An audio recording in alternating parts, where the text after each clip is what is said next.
सारे परिणाम फोकस का रिजल्ट होता है। आप या तो फोकस रख पाते हैं या अपने आप को ऐसे ही छोड़ देते हैं। अगर आप फोकस रखते हैं तो आप अपनी शक्तियों का इस्तेमाल कर रहे हैं। अगर आप फोकस नहीं रख पाते तो आप अपनी शक्तियों को यूं ही छोड़ रहे हैं। दोस्तों, अगर आपने अभी तक मेरे इस चैनल को सब्सक्राइब नहीं किया है या पहली बार आए हैं तो आपसे गुजारिश है कि प्लीज़ इसे सब्सक्राइब जरूर कर लें। चलिए दोस्तों, इस पावरफुल बुक समरी की शुरुआत करते हैं। अपनी आदत बदलिए, अपना माहौल बदलिए, फोकस बढ़ाइए। जो चीज़ सबसे पहले आपके फोकस को बनाती है वो है आपकी आदत। जी हाँ, आपने अपने कुछ व्यवहारों को बार बार दोहराकर जो धागा तैयार किया है अब वह इतना मजबूत हो चुका है कि आपका बुना गया धागा अब आपसे ही नहीं टूटता। आपने अपने चारों ओर आदत का एक संसार तैयार कर लिया है। जैसी आदत वैसा फोकस, जैसा फोकस वैसे परिणाम। यदि आप अपने परिणामों से संतुष्ट नहीं हैं तो फौरन फोकस चेंज कीजिए और इसके लिए अपनी आदत बदलिए। आप अपनी पुरानी आदत से नए परिणाम की आशा नहीं कर सकते। इसका मतलब है कि आप अभी भी भ्रम में जी रहे हैं। आपकी सेहत ठीक नहीं है, पैसों की तंगी है, रिश्ते अच्छे नहीं हैं, नौकरी या काम अच्छा नहीं चल रहा है। किसी को बदलने की जरूरत नहीं है। अपने आप को समय दीजिए। आप पाएंगे कि फोकस ही खराब है। आपको अपनी आदत में बदलाव की जरूरत है। आपकी कई बेकार की आदतें, जैसे जानबूझकर सुबह देर से उठना, खाली समय में सिगरेट पीना, लोगों की शिकायत करना, जंक फूड खाना, खास संबंधों को समय न देना, अपने काम को अहमियत न देना। आपको ऐसी लंबी लिस्ट मिल जाएगी जहां बदलाव की जरूरत है, जो आपका फोकस खराब कर रहे हैं। इसके लिए जिस चीज की सबसे पहली जरूरत होती है वो है आपका संकल्प। संकल्प यानी खराब आदत को बदलने की आदत। दूसरी चीज जो आपको चाहिए वो है एक लिखने की डायरी और पेन। जी हाँ, मन में सोचने से कोई खास बदलाव नहीं होता। आप अपनी डायरी में लिखें कि आप कौन सी पुरानी खराब आदत बदलने जा रहे हैं, अब तक उसके क्या परिणाम थे, अब आप उसकी जगह कौन सी नई अच्छी आदत लागू करने जा रहे हैं, अब उसके क्या परिणाम होंगे। इसकी शुरुआत आप कब से करेंगे उसकी तारीख भी निश्चित करें और लिखें। आदतों के लिए काफ़ी हद तक आपका माहौल भी जिम्मेदार होता है। थोड़ा समय निकालें उस माहौल के लिए जो आपके चारों ओर है। उसे देखें, उसे परखें। आप पाएंगे कि ज़्यादातर लोग उस माहौल में वैसे ही हैं जैसे आप हैं। उन लोगों की आदतें भी वैसी ही हैं जैसी आपकी हैं। इसका मतलब ये हुआ कि आपको अपना माहौल बदलने की भी ज़रूरत है। जी हाँ, संकल्प कीजिए और अपना माहौल बदलिए। उन लोगों को अपने पास रखिए जिनके पास सपने हैं, लक्ष्य हैं, उपलब्धियां हैं। यदि आप उनके पास नहीं जा सकते तो उनकी किताबें, उनकी ऑडियो वीडियो अपने पास रखिए। अपना वक्त इन लोगों के साथ बिताइए। फिर आप देखकर हैरान हो जाएंगे कि आपकी आदतें कितनी तेजी से बदलना शुरू हो जाएंगी। तो आपने यहाँ तक ये समझा कि अपना माहौल बदलिए, अपनी आदत बदलिए, अपना फोकस बदलिए। केवल वही काम करें जिसमें आप सबसे अच्छे हैं। फोकस बढ़ाइए। जरा सोचिए आप कहाँ फंसे हैं, कौन सी चीज़ आपके फोकस को खराब कर रही है। अपने काम की तरफ देखें। ऐसे कितने काम हैं जिन्हें आप करना नहीं चाहते और आप हर रोज कर रहे हैं, जिनसे आपका समय और आपका फोकस खराब हो रहा है। आप हर काम में अपने आप को फंसा कर रखते हैं। कहीं आप इस बीमारी का शिकार तो नहीं है, सब कुछ मैं ही कर लूँगा। इससे आपको छोटी मोटी शाबाशियाँ तो मिल जाएंगी, लेकिन आपके जीवन के बड़े इनाम हमेशा आपसे दूर रहेंगे। ये पता लगाएं कि आप किस काम में सबसे अच्छे हैं। उसे किसी डायरी में लिख लें, मैं इस काम में सबसे अच्छा हूँ। बाकी काम उन लोगों को करने दें जिसमें वे सबसे अच्छे हैं। सबको अपना काम करने दें, सबको महत्व दें। आप केवल वही काम करेंगे जिसमें आप सबसे अच्छे हैं। छोटी मोटी शाबाशियों के लालच में बिल्कुल न पड़ें। आपके सबसे अच्छे परिणाम केवल उसी काम से मिल सकते हैं जिसमें आप सबसे अच्छे हैं। जिन कामों में आप औसत हैं उन्हें दूसरों को सौंप दें। आप उनसे बाहर निकलें, अपने लिए रचनात्मक समय निकालें, नए निर्णय लें, नई संभावनाओं की तलाश करें। लक्ष्य स्पष्ट करें, तस्वीर बड़ी करें, फोकस बढ़ाइए। आपके जीवन में दो कष्ट सबसे बड़े होते हैं, एक अनुशासन का और दूसरा पछतावे का। यदि आपके पास अपने लिए लक्ष्य बनाने का अनुशासन नहीं होता तो दूसरा कष्ट आपके लिए तैयार हो जाता है, यानी पछताने के लिए आप तैयार हो सकते हैं। क्या आपके पास सोचने के लिए समय है? तो सोचने का समय निकालिए। यहाँ पर सोचने का मतलब चिंता करना नहीं, बल्कि सोचने का मतलब रचनात्मक सोच से है, भविष्य की सुंदर तस्वीरों से है जिन्हें आप अपने जीवन में देखना चाहते हैं। उनके बारे में सोचिए। दुनिया के सभी जीनियस लोगों की ये सबसे सफल आदत है। महान वैज्ञानिक आइंस्टीन ने अपने लिए सोचने की एक खास कुर्सी बना ली थी जिस पर बैठकर वे सोचा करते थे। हफ्ते में एक दिन 2 से 3 घंटों का समय आपके लिए रचनात्मक सोच का होना ही चाहिए, जिसमें आप अपने सुंदर और सफल भविष्य की तस्वीरें बना सकें। यदि आप अपने लक्ष्य को लेकर अभी भी अस्पष्ट हैं तो ये 10 प्रश्न अपने आप से पूछिए जो लक्ष्य बनाने में आपकी सहायता करेंगे। मैं क्या करना चाहता हूँ? मैं क्या पाना चाहता हूँ? मैं क्या बनना चाहता हूँ? मैं क्या सीखना चाहता हूँ? मैं क्या योगदान करना चाहता हूँ? मैं किस काम के लिए प्रसिद्ध होना चाहता हूँ? मैं कितना कमाना चाहता हूँ? मैं अपने जीवन में कुल कितनी पूंजी बनाना चाहता हूँ? मैं अपने स्वास्थ्य के लिए क्या करना चाहता हूँ? मैं कैसा परिवार और संबंध चाहता हूँ? जब आप अपने आप से इस तरह के 10 प्रश्न पूछेंगे तो आपके मन में ढेर सारे विचार इच्छाओं के रूप में आने लगेंगे। उन सारी इच्छाओं को एक डायरी में लिख लें। कम से कम 100 इच्छाओं को जरूर लिखें। हर इच्छा के सामने उसका कारण जरूर लिखें कि मुझे क्यों चाहिए। अगर मुझे मेरी वह इच्छा न मिली तो मेरा क्या होगा, क्योंकि अगर इच्छा का कारण नहीं होगा तो आप उसके लिए काम नहीं कर पाएंगे। ये आपके 100 लक्ष्य हैं जो आपको हासिल करने हैं। यहाँ पर आपका माइंड इन 100 लक्ष्यों को देखकर तुरंत इनका विरोध करेगा। आपका मन तुरंत कहेगा, इतने सारे लक्ष्य, कैसे होगा ये सब। अगले स्टेप में अब आपको इन 10 लक्ष्यों में से केवल उन 10 लक्ष्यों को निकालने हैं जिन्हें आप जल्दी पूरा करना चाहते हैं, यानी अगले कुछ महीनों में या 1, 2, 3 साल में। आपका मन कुछ शांत हो जाएगा। अब आपको इन 10 लक्ष्यों में से केवल एक, जी हाँ, केवल एक लक्ष्य निकालना है जो आपके लिए सबसे जरूरी है, जिसे आप अगले कुछ महीनों में हासिल करना चाहते हैं। इसके बाद आपका माइंड बिल्कुल तैयार हो जाएगा सिर्फ एक लक्ष्य को पाकर।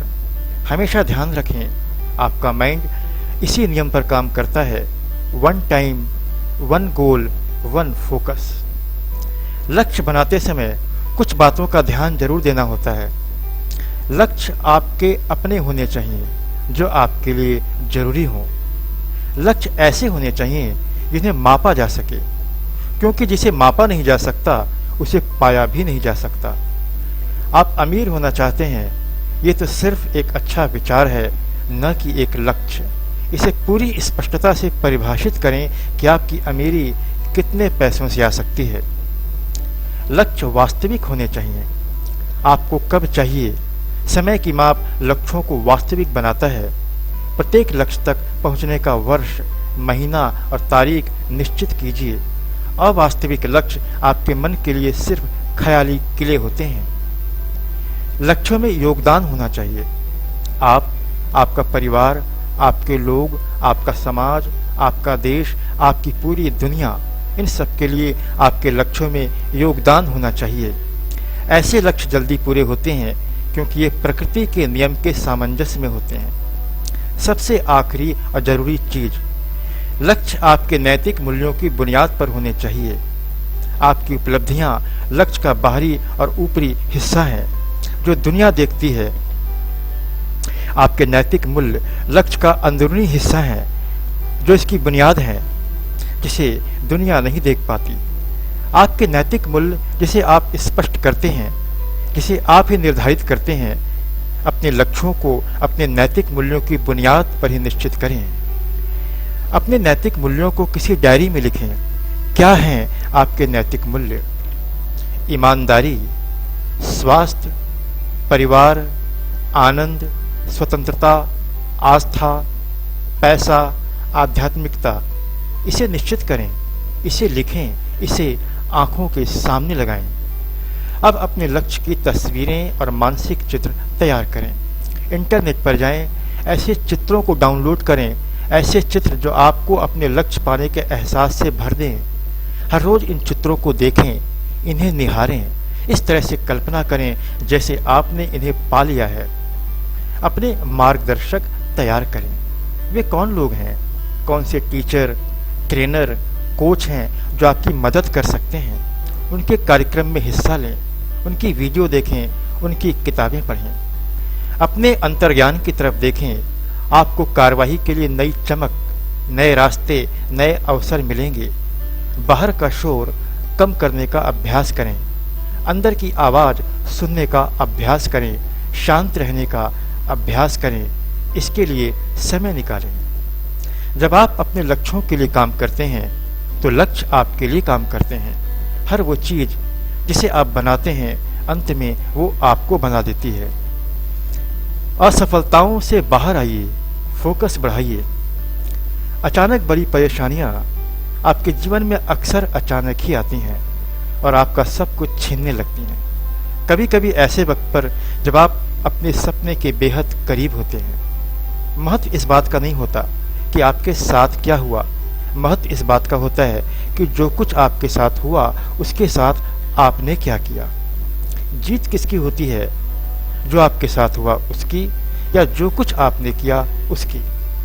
हमेशा इस बात को याद रखें कि कोई भी इंसान कभी भी पूरी तरह बर्बाद नहीं हो सकता। दूसरी संभावनाएं हमेशा बनी रहती हैं, दूसरे विकल्प हमेशा मौजूद रहते हैं। आप जितनी जल्दी दूसरे विकल्पों के साथ खड़े होने की कोशिश करते हैं, आप जितनी जल्दी दूसरी शुरुआत करते हैं, यही बात आपको चैंपियन बनाती है। जब आपका फोकस बड़ा होता है, आपके सामने सिवाय आगे बढ़ने और सफल होने के अलावा कोई रास्ता भी नहीं होता। आप अपने लक्ष्य को छोड़ नहीं सकते। तब आपका लक्ष्य भी आपके सामने आकर नतमस्तक हो जाता है और आपके आगे समर्पित हो जाता है। आत्मविश्वास हासिल कीजिए, फोकस बढ़ाइए। आत्मविश्वास बढ़ाने का सबसे पहला तरीका है अपने उन अधूरे कामों को पूरा करना जो आपको रोके हुए थे, अपने भय के कारण, चिंता के कारण, टाल मटोल के कारण या आलस के कारण। शुरुआत आपको हर हाल में यहीं से करनी होगी, और वो भी अभी और तुरंत, क्योंकि ये वो काम है जिन्होंने आपको रोक रखा है कई सालों से, जो आपकी ऊर्जा को बिना वजह खर्च कर रहे हैं। हमेशा याद रखें, जब भी कोई काम आपके भय, आपकी चिंता, आपके आलस और टाल मटोल के कारण रुक जाता है और काफ़ी समय तक अधूरा पड़ा रहता है, तो उसका एक ही इलाज होता है। उसके लिए सिर्फ एक ही कार्रवाई होती है, और वो है अभी और तुरंत। तो अपनी डायरी उठाइए और अपने अंतर मन का सहारा लीजिए और पता लगाइए कि कौन से काम आपके बाकी हैं। आपके आत्मविश्वास की कमी का एक और कारण होता है, आप अक्सर अपने काल्पनिक भय की स्थिति में जीते हैं। मौजूदा स्थिति उतनी भयानक नहीं होती जितनी उसकी काल्पनिक स्थिति होती है। जब आप 100% अपनी वास्तविक स्थिति में होते हैं तो आप अपनी अधिकतम ऊर्जा का इस्तेमाल करते हैं, खुद फैसले करते हैं और अपने अंतर्ज्ञान के सहारे आगे बढ़ते हैं।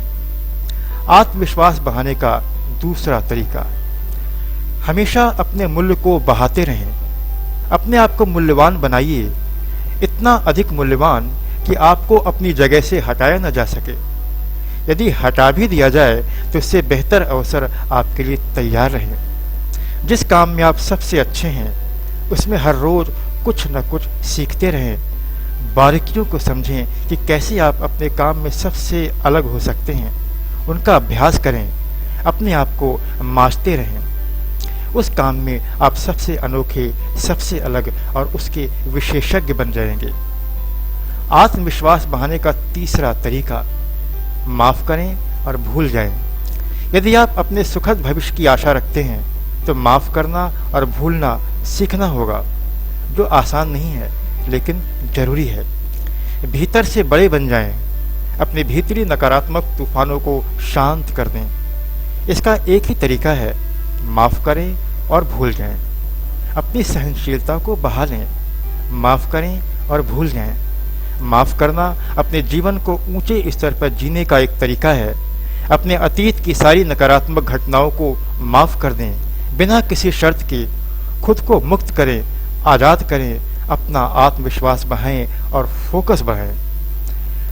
आत्मविश्वास बढ़ाने का चौथा तरीका है, जब भी आप कहीं फंसे हों तो अपनी किसी पिछली जीत, पिछले किसी अच्छे प्रदर्शन को याद करें। जब आपने अच्छा काम किया था और आपको प्रशंसा मिली थी, उसे याद करें और खुद की प्रशंसा करें, खुद को इनाम दें। कभी भी जब आप रुक गए हों और आगे बढ़ नहीं पा रहे हों तो एक छोटा और यथार्थवादी लक्ष्य बनाएं जिसे आप अगले 7 दिनों में हासिल कर लें। फिर सब कुछ छोड़कर सारा फोकस केवल उसी एक लक्ष्य पर लगाएं। उस पर पूरा ध्यान, सारी ताकत लगा दें।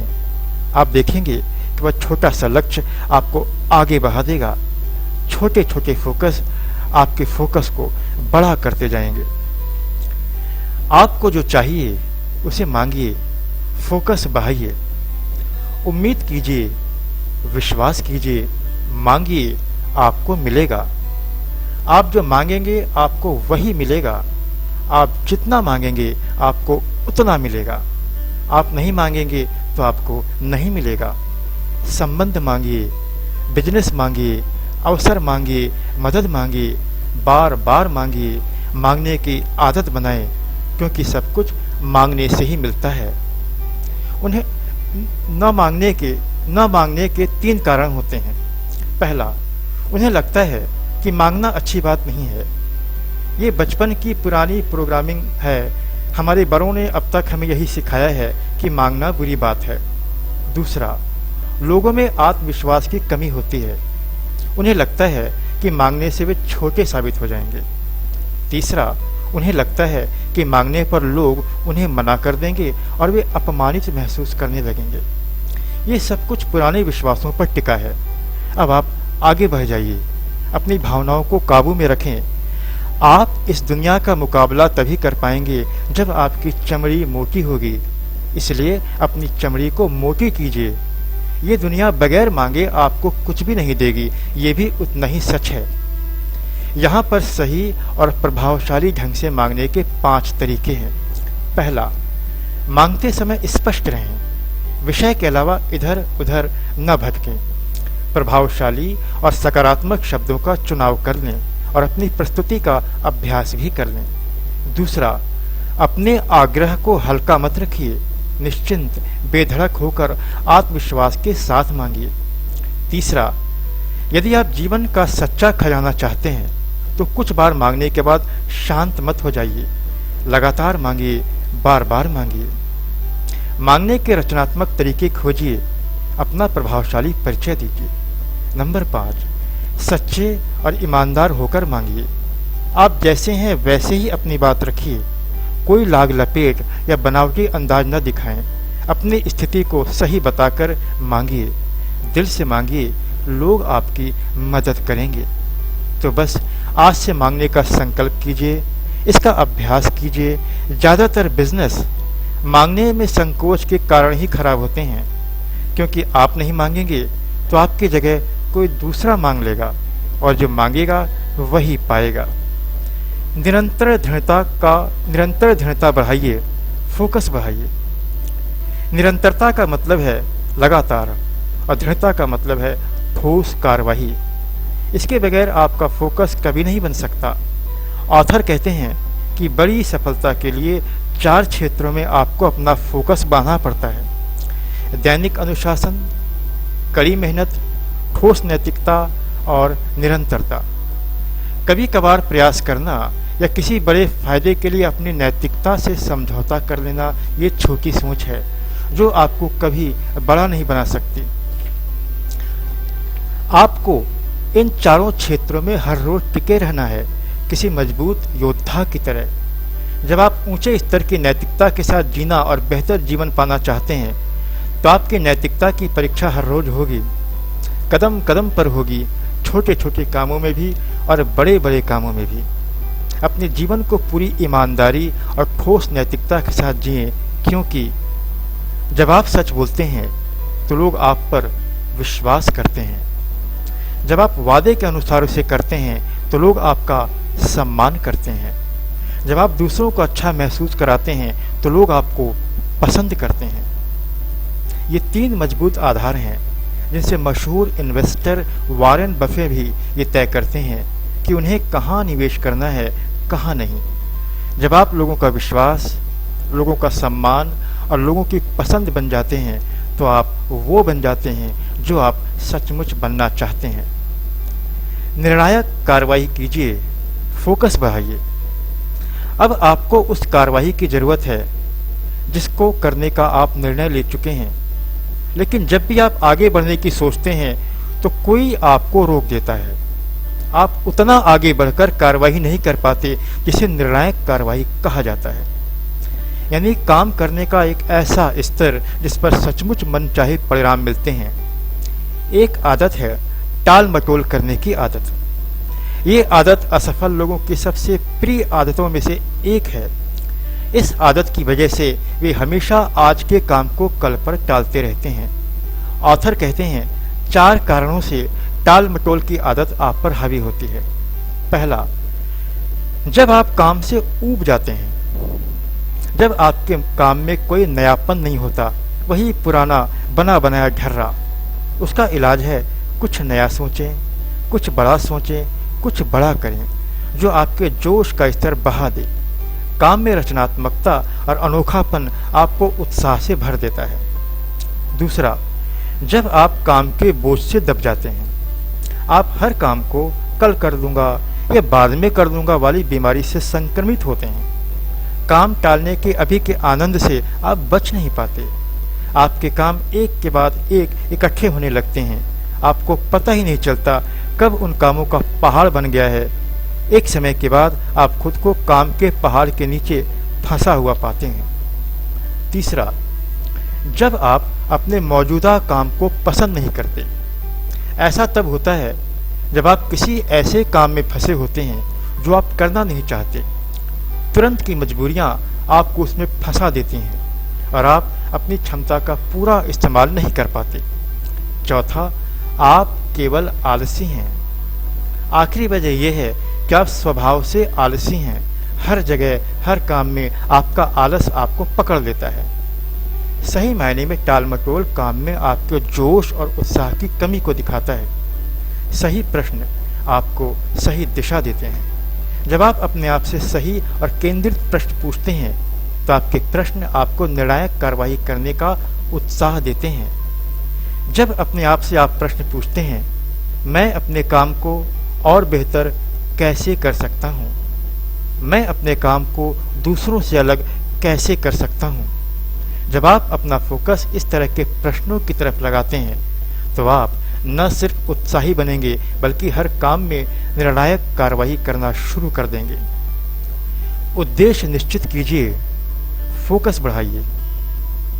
ज्यादातर लोगों को इस बात की जरा सी भी भनक नहीं होती कि उद्देश्य के साथ जीना किसे कहते हैं। जब वे अपनी उम्र का पूरा हिस्सा बिता चुके होते हैं तो उन्हें एहसास होता है कि अब तक वे सिर्फ सांसारिक चीजें ही इकट्ठी कर रहे थे या फिर अपने कर्ज चुका रहे थे। ज़्यादा से ज़्यादा एक के बाद एक सामने आने वाले कामों को निपटाते आ रहे थे। अपना उद्देश्य पीछे छूटता जा रहा था क्योंकि कभी ये निश्चित ही नहीं किया गया कि मेरे जीवन का उद्देश्य था भी या नहीं। ये सोचने का वक्त कभी मिला ही नहीं कि मेरा क्या महत्व है, मैं अपने जीवन में क्या कर रहा हूँ, मेरे कामों का उद्देश्य क्या है, मैं यहाँ क्यों आया हूँ। आपके जीवन का उद्देश्य इस खोज से शुरू होता है कि आप अपने खास गुणों और योग्यताओं का पता लगाएं। आपको बेहतर एहसास देता क्या करना आपको सचमुच अच्छा लगता है, आपको सच्ची खुशी देता है, आपको बेहतर एहसास देता है। अपने उद्देश्य के लिए जीना आपको बताता है कि आप सचमुच इस संसार में कुछ कर रहे हैं, आप संसार में कुछ प्रभाव पैदा कर रहे हैं। इसके विपरीत अगर आप केवल पैसा जुटा रहे हैं या सांसारिक चीज़ें इकट्ठी कर रहे हैं तो जीवन का एक बड़ा हिस्सा आपके सामने से गुजर जाएगा। तब आपको पता चलेगा कि जीवन को उद्देश्य के साथ जीने में और केवल जीने में बहुत फर्क है। अब आप असली प्रश्न तक पहुंच गए हैं कि उद्देश्य और लक्ष्य में क्या अंतर है। जीवन का उद्देश्य ये है कि आप अपने आप को इतना मूल्यवान बनाएं कि आप लोगों के मूल्य को बढ़ा सकें, और आपका लक्ष्य ऐसा प्रयास है जो तब तक जारी रहता है जब तक आप अपना उद्देश्य हासिल न कर लें। तो दोस्तों, इस वीडियो को मैं यहीं पर समाप्त करता हूँ। हमेशा की तरह मेरी ईश्वर से प्रार्थना है कि आप खुश रहें, स्वस्थ रहें और जीवन में शांति बनी रहे। फिर मिलते हैं अगली वीडियो में।